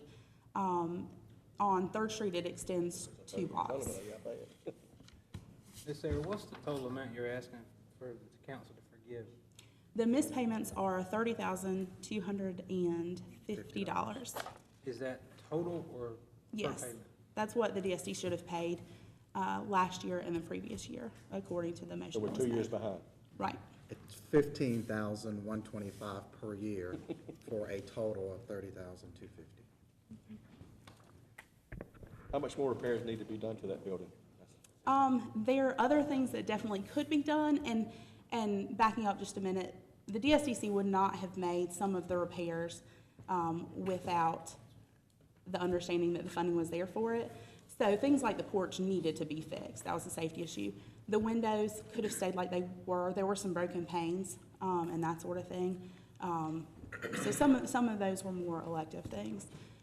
There are certainly other things that could be done to the house. And in the work that we did, we could have asked that the paint be removed because it was lead-based paint. But we had it encapsulated instead because there was a savings and because it was more affordable. If the council wanted to, it could easily, I would say, spend several $100,000 getting the Hastings House up to where it could be as a historic home. But for right now, the structure is safe. The repairs have been done. And I will say, last week, we found out that a pane of glass was broken. But that's a pretty easy fix now that all the old layers of paint have been removed, and that sort of thing. Greg, can I ask you a couple of questions? Sure. Correct me if I'm wrong, in March, the council approved paying off this loan, $220,320. Correct. For a savings to the town in interest of $112,430. Right. What was the total amount of the loan that downtown development got? $250,000. $250,000. Okay. I targeted that loan to pay off because it was one of our higher interest rates loans. And they did get the $250,000. Correct. Okay. At the time, I wasn't aware that we were being reimbursed for it. We'll forgive you for that. Okay. But what I would suggest we do, I would like to have an accounting of that money, where that money was actually spent by them.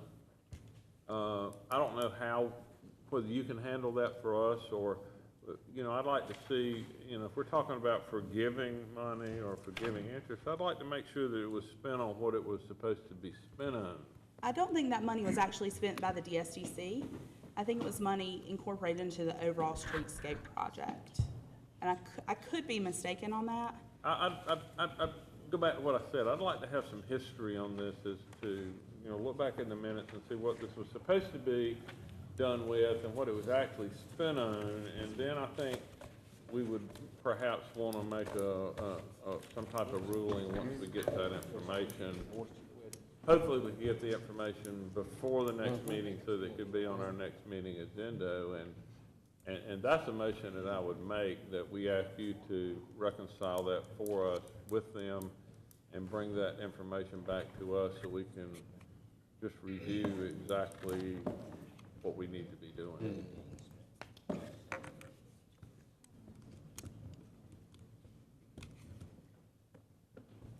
I made a motion. Made a motion. Have a second? Can you, can you repeat your motion? I would like Councilman Harris? I would like for Greg to go back and find out exactly where this money was spent, what it was supposed to be used for, bring that report and information back to us, and we can make a more sound decision on the action we want to take on this. Okay. A motion and a second? Just some discussion.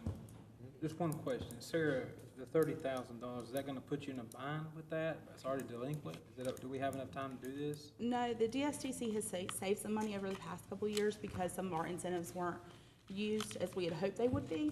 So there is money there should we need to pay it. So that's an option for sure. But the second part of the request is that the council would then pass on the savings that the town's experiencing to the DSTC as a partner for the whole streetscape project. Would it be an option that y'all pay a year and we pay a year? I'm sorry, say it again? Would it be an option that you pay a year and we pay a year? We would be open to lots of options from the You council. At said this point, pass- we're asking for forgiveness essentially, so. You said pass on the savings. What savings? You talk about paying the loan off, the $120,000? 112,000.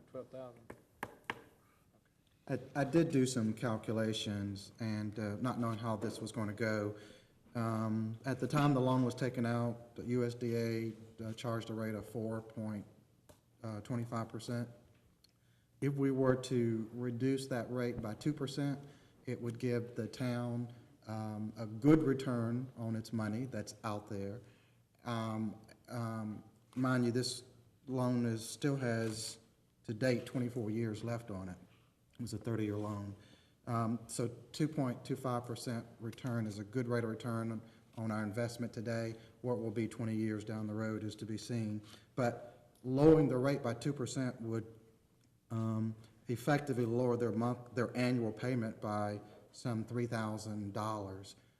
If we pass that savings on to them, that it would be roughly $3,000 times the next 20-plus years. So they would save tremendously by us lowering the rate for them. $3,000 goes a long way to pay for fireworks and business grants and that sort of And then thing. that's what should We be appreciate it. Okay. What's that? Motion and a second. All in favor, say aye. Aye. Thank you very much. Put on the balance. Oh, okay, all right. I didn't read all that, I'm sorry. So the downtown revitalization money. Oh. The loose end.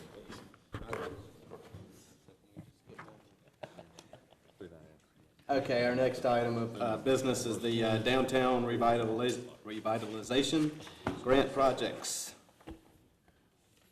Is that going to be you, or are you going to turn that over to the manager?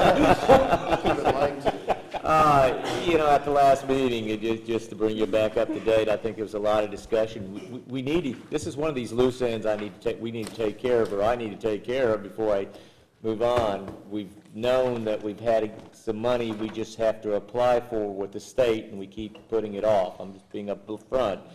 And I believe at the last meeting, the mayor appointed a committee of the downtown people and some of the council members and that to discuss this fully.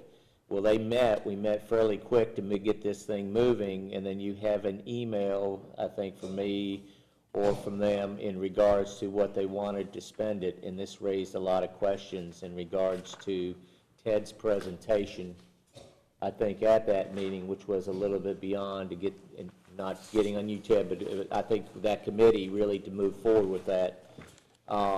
And it was asked that we delay it for further discussion tonight as to applying for that grant with just the 56 or 57,000, phasing part of that and doing something else with the money, or doing the whole thing at once. And I will defer to Councilmember Harris, I hate to do it, and Councilman Scott, who was part of that committee, if I missed anything there in some of those discussions, and I think Sarah was there too, and the Appearance Commission, and Lenny and that, and we just need some direction on how you want me to put this application to the state. Very well stated. I attended the meeting as well as I think the whole council was invited to. And during that session, there was discussion with staff, and Councilman Harris, myself, there was Appearance Commission members there as well as the DSDC members there. And during that discussion, we took in consideration the funds for the $96,000 roughly for the grant funds. And in that session, we had been told that it was about $50-some thousand to do the lighting on the trees, and staff come back and informed us that that was not correct. Done quite a bit of legwork, and very appreciated by Mr. Credo and his staff, that got a real accurate estimate on that, and it was, he presented upwards of $200,000 for tree lighting. Well, this council obviously never took any action to spend $200,000 on tree lighting, just for the record. Furthermore, he presented to us at the end of his presentation that it was actually a lot less, including the town staff, and Mr. Branch even was there to help with the traffic and things like that. Further in that session, we identified that the issues that were presented, or the projects that were presented, the number one on both groups was the lighting of the downtown area, the trees specifically. Not only did that improve the appearance, it was clearly by that board, both boards, it also addressed the safety issue. And during that discussion, most of our time was spent talking about how to make that happen. And there was several ways to do it, and the amount to be done. Would we go from front all the way to 301? Would we include just a couple blocks? And how much would we spend? And again, we're talking about grant money in the efforts of $96,000. It was a unanimous discussion, and there was no formal action taken, but it was a unanimous agreement that after talking to Mr. Credo, we would like to move forward with the lighting for the trees, and I don't have the numbers exactly, it was around $96,000 for just the lighting. Further, there was some discussion about the need to be able to plug in Christmas lights and such as that if you decorated the trees in that area. And he went back to the drawing board, and Mr. Credo, feel free to correct me if I'm incorrect, but that encumbered some additional money that would put the town having to contribute to the project, and that was around $110,000 total for the project. So having said all that, we do have a few options. Obviously, we can just forget it, and if we don't address it, we're not going to get the lighting, we're not going to get the money. I feel that it's appropriate that we move forward with the project as these groups have met and time's been put into it to approve it. Now, I think that the things that we need to consider are, do we want to, oh, and by the way, that also included pretty much the whole area, and that included staff helping with the project as well as contracting out. Now, there was another thing on the table that was brought up during that session in efforts of spending taxpayers' money, whether it's grant money or tax dollars. We want to make sure that we're totally transparent in that, and we asked them to bring back bids or possibly do a proposal for the boring and things that needed to be done so that we could get the best deal. But I think that staff felt confident that they could do it for the price allocated, possibly less. The boring was to be contracted. But we're gonna be able to use it just to line.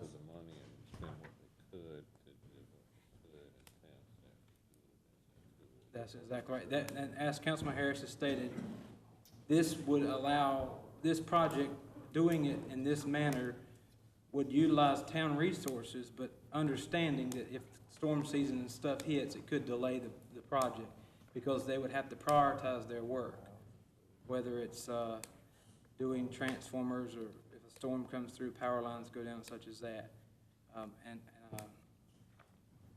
That's basically what we discussed. Mayor, I have a question. Do we have the consensus on the boring on the line? Were we able to use those lines or not? As far as the The conduct was running? past boring. The past boring? I was told no, Okay. but we were told. But, good question. I didn't hear the question, sir. Could you repeat? Are we going to be able to use our existing infrastructure under the ground for the boring, the conduit that we already have? Are we going to? Yeah, the existing infrastructure under the ground, the conduit where the power is, was put in such a way that there are areas you can dig to tap in, but nothing has been run to the trees. Yes, the plan was to go from the existing conduit in the ground and then branch to the trees where it's possible. And there's certain parts of town where that is possible, but there's other parts of town where there's no line run. And this group wants the lighting. The group we met with, that is their recommendation that they've asked us to bring back to you. I've had some conversation with a couple of you who don't like the lighting idea. And, you know, there were other projects presented to us. One was paving of, let's see, Lenny, the paving, repaving of the parking lot over by Simple Twist. There was conversation about the clock. There was conversation about the Balboa Kitty Park being upfitted. There was conversation about some repaving of sidewalks. This group that we met with, which was Downtown Development primarily and the Appearance Commission, they want the lighting. But as I stated to someone earlier, we need to make a decision. Where are we at with the per tree price then? Where are we at? The what? Where are we at with the per tree price at 38 trees? How much is the total going to be? Where are we at now? They don't know the answer to that because they haven't gotten the bids for any of the boring. The estimate he got was $50-something thousand initially, but what this group wanted to see us do was to take the portion of the 96 and do the boring as we could, and what was left over they would use to buy the equipment to run the lighting, and our town staff would install it as they could, not meaning they wouldn't drop what they're doing if there's a storm come through or whatever. But Mr. Credo, we don't have an exact answer for you financially. they did submit us an email to this whole board. Yeah. That documented the cost, and with the added of the plugs, it went up to about $110,000. Or we could just go with the lighting, and the grant money would cover it totally, based on what I recall. But again, just to point out, this is a safety issue that's being addressed, also a beautification issue for the downtown area with grant funds, if we apply for it.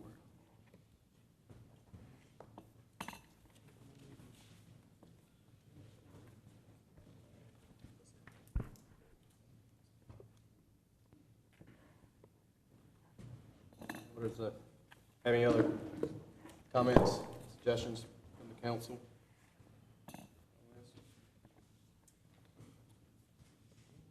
Now, with the addition for the plugs, it was about about $15,000 more. Is that correct? I think it was roughly 13 and change. That's why we get the 110 number. 13,893. Is that something that could be done later, or it'd be more expensive to do later, or what? Well, candidly, everything's gonna be more expensive later. They're a small unit price. It's a matter of pulling the extra wire, digging down. If you just do lights now and then cover it up, you're just gonna have to uncover it at a future time. While it's open, it would be a savings to do it now if you so desired. So you're pretty confident it's gonna be around 110? Yes, You're sir. pretty, Yes, sir. So. That's for everything from Front Street to 301. No, you have to supplement it, don't we, if we do the whole thing? I thought there was a supplemental if Yeah, I you heard do the it's- whole I heard it's thing. the whole street now, it's not the whole street. Well, You no. cleared it back. That's the email that I saw. The email for the total project cost that was mailed to you says the total, let's go back here. Project location is along downtown Market Street from Front Street Block to Brightleaf Boulevard. This total project cost is estimated at $110,000, and the town would budget allocate another $13,893 to have to supplement this state grant application. So that is front. So 110 is from, Exactly what I understood. the 110 covers from front to market. So the grant's 96, and most we'd have to pay is 13,000. I'm sorry, to Brightleaf. I stand corrected, it is Brightleaf. Yes, the grant covers 96, and the town would have to cover the 13. I also think it's important for us to take in consideration, you know, the downtown development area, they pay an additional tax, and we've encumbered $20,000 for our last 2 budget sessions of that money. It's supposed to still be in our budget. We could possibly use some of those funds to help cover that. What was that again? Mr. Ashley made a motion, I don't have the date to be specific, that there was some money from downtown development that was not spent, and it was encumbered over the past 2 years. And my recall was $20,000 apiece, it was $40,000 each, that had to be spent in the downtown, should be spent in the downtown. That $20,000 was to pay Chris Johnson for economic development for the entire town of Smithfield. That's what that $20,000 that you're referring to. But if I was understood correctly, that was from the taxes that was collected from that district. No. No. It is additional That's funds what that you're this talking council about now. gave to Chris Johnson to perform economic development services on behalf of the town. Right. When Chris Johnson resigned and went to the county, we removed that $20,000. That was money given. That's not what I recall. Mr. Ashley, You're not talking about that. There was 20,000 that was budgeted and not spent, and I moved that we encumbered it so that it would be available for the future. And it should have been 2 years, So that's it should have been different. 40. That's It should exactly be what I'm $40,000 encumbered for downtown development. And the point for bringing that up is only reason I brought that up is just being creative and trying to find the funds. We can leave it up to staff, but if we approve the project, we're gonna have to find $13,893 to contribute to the project to, fund it.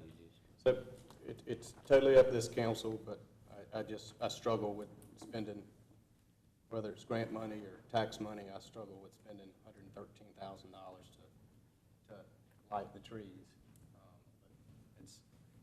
It's totally up to this board, and to Councilman Harris's point, we do have to make a decision, and we do have to move forward with it.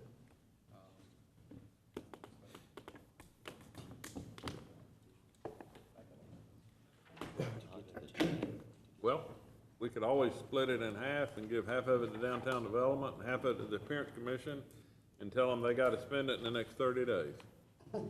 Come up with a plan. Well, I mean, what do you do? I mean, I this know. group said that that's what they wanna do.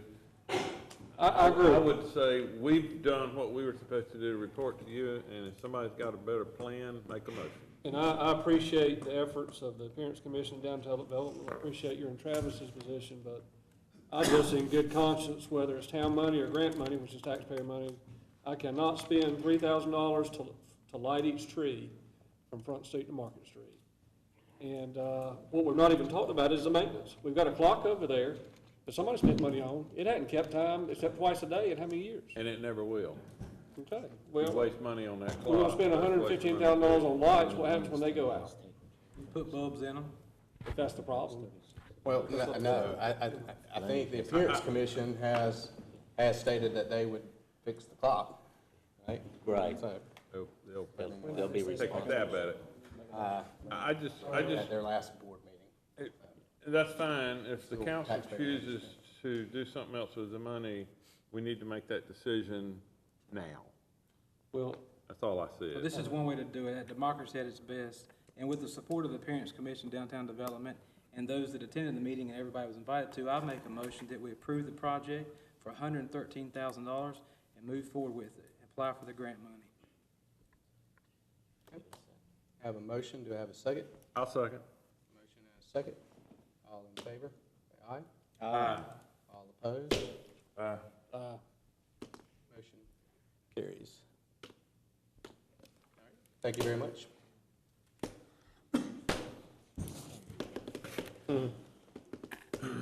Okay, that is our last item. Now I will open it up to council members' comments. Any additional comments from the council? I've got a comment that doesn't involve town business per se, but before this meeting, I left a birthday party. It was my father's 88th birthday.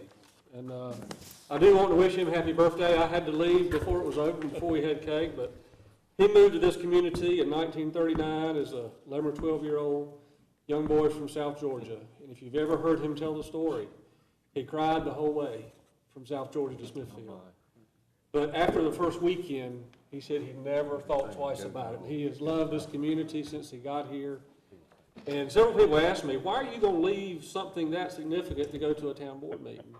And my answer is, the one thing my father did teach me, he taught me community, and he taught me to you meet your obligations.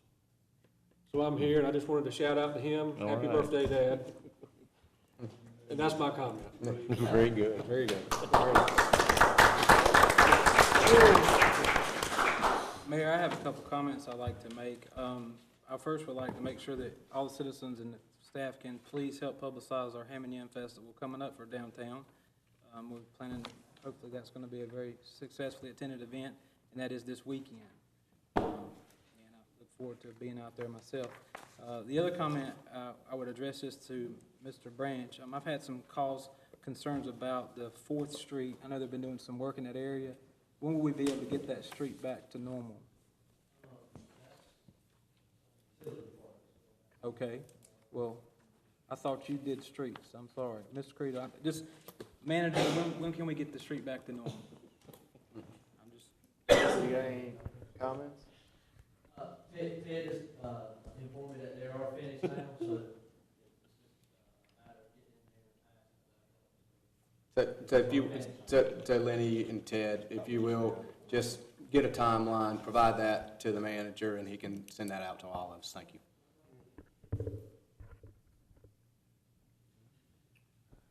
I attended the RPO meeting last week, I believe it was, in Wilson to do with road systems and starting to budget toward next year with the DOT.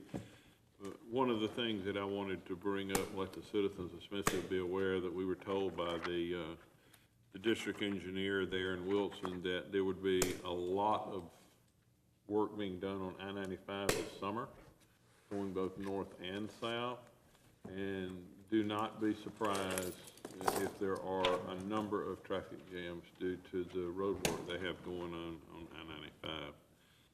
I-95. I'd like to also mention that the progress is going forward on the West Smithfield Beautification Project. I rode out there a week or so ago and noticed that some of the curbs had been put in on the north side, and that they had put some mailboxes out there right on the road, not very attractive mailboxes, and they've been put in the plantings, and I brought it to town's attention, to the staff's attention, and I understand they have been in contact with the postmaster, postmistress, whoever it is, about looking at a situation where the mailman would have to stop in the middle of the lane in order to deliver the mail.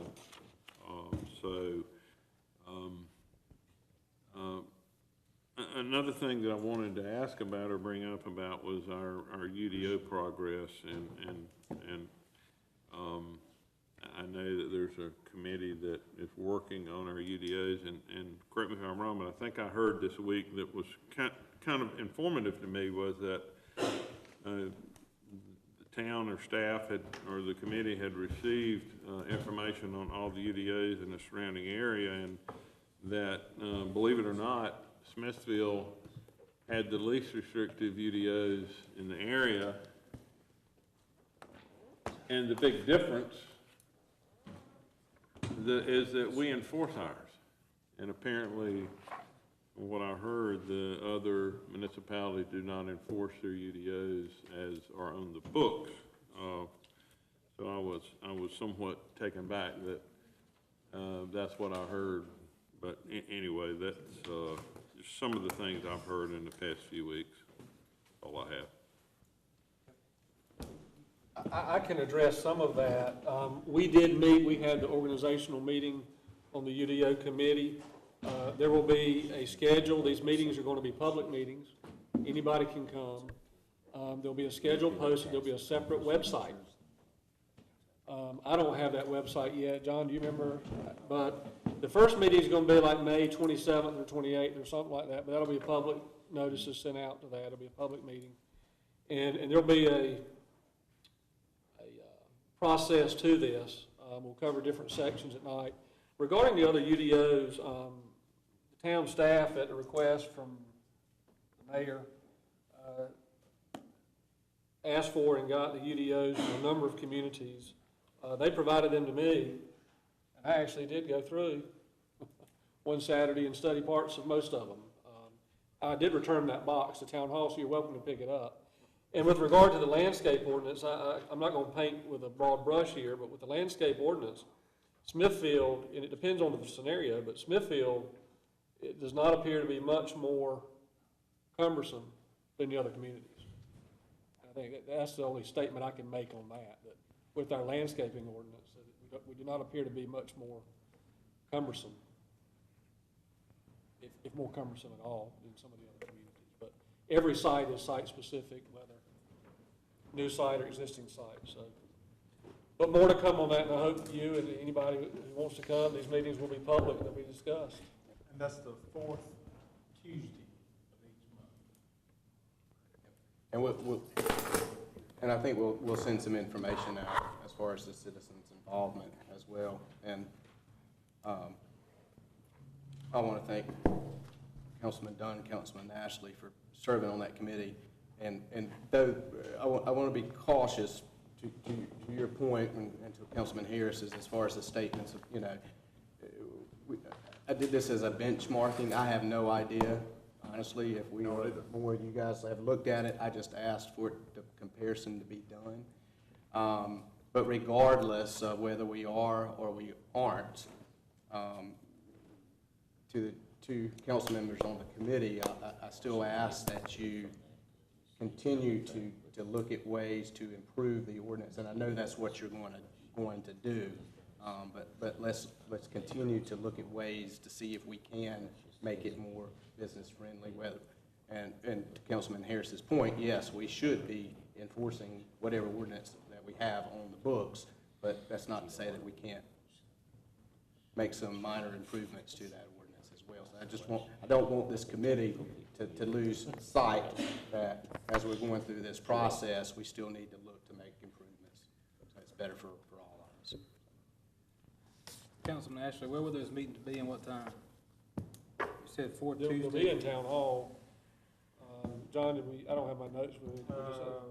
5:30. Is that correct, Mr. Emmer? 5:30. Any other comments on the council? On the UDO, and I'm sorry to interject again, but what we've got to remember is our staff, be it recreation staff, street staff, planning staff, they have a set of rules that we pass muster on, and it's their job to carry out those rules.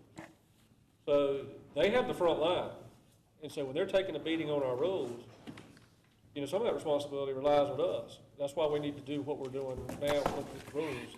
And that needs to be a constant thing we do, not just with UDO, but all the ordinances we have. Okay. So, real quick, before you gentlemen leave, I need for you guys to sign the manager's contract, if you will. See me before you leave. Number two, I'd like to thank all the departments for the cooperation and assistance Thursday evening after the storm. I know we had some trees down, some power outages. Ted, can you give a brief update on the power outage?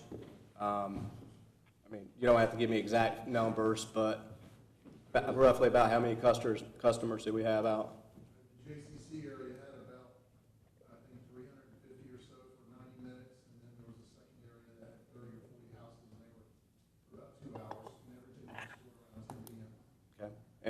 Yes, sir. I live in West Smithfield on Blue Power, my power was out for 3.5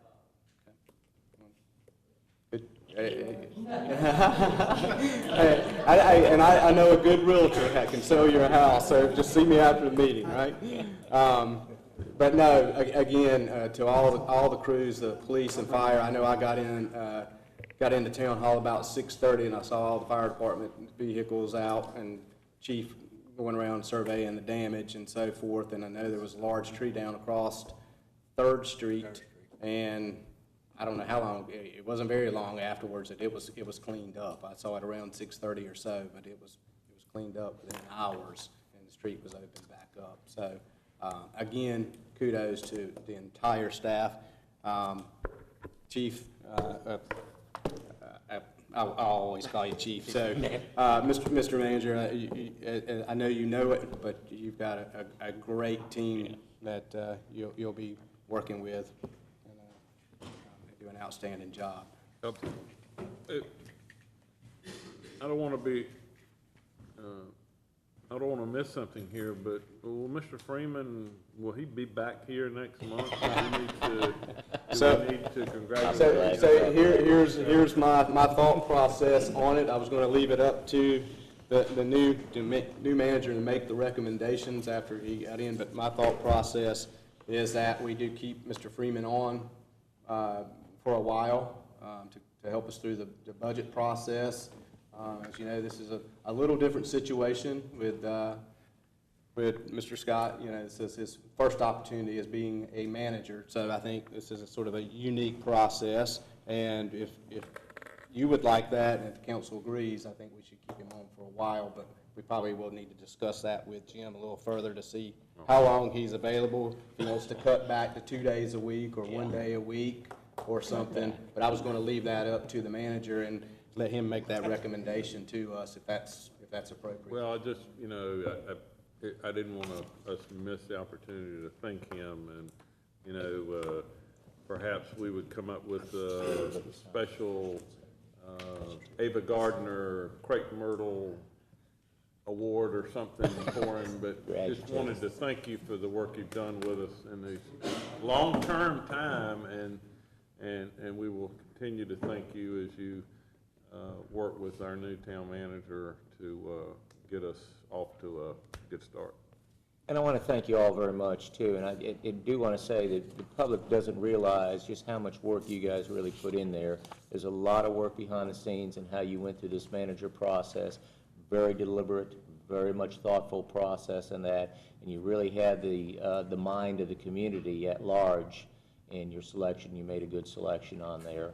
I believe you're a good group. And I think the manager and you all are going to fit real well in terms of plotting the new course for Smithfield. And it's been a pleasure. I know I was only a temporary here. I'm supposed to only done 24 hours a week, so forth. But I have enjoyed every minute of it. You guys have given me some challenges. I tried to not change the institutional thinking of this town. But just trying to handle the issues and concerns that we have at hand. But now you've got a new manager to work with and a philosophy to move forward and how you want to do things and organize. You've been a pleasure, all of you, to work with, and I've really enjoyed that, and Mike's going to find that too. Thank you.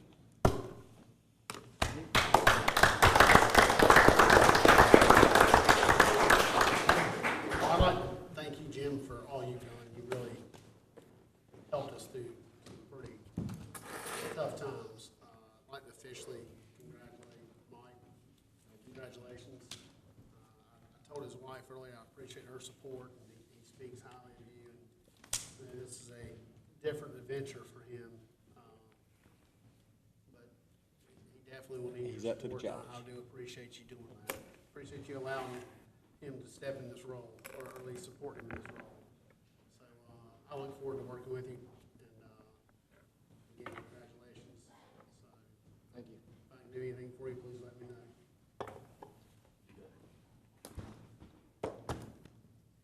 Any other council members' comments? Okay. Jim, Mike, do you have anything to add? That is the best manager's report we've had since I've been on this council. Cut down the information. Mayor, I have one question. Yes, sir. I also would like to congratulate Chief Scott. Could you briefly touch on your, as far as filling your vacancy? Clarify that, because I know there's been some rumors posted. Sure.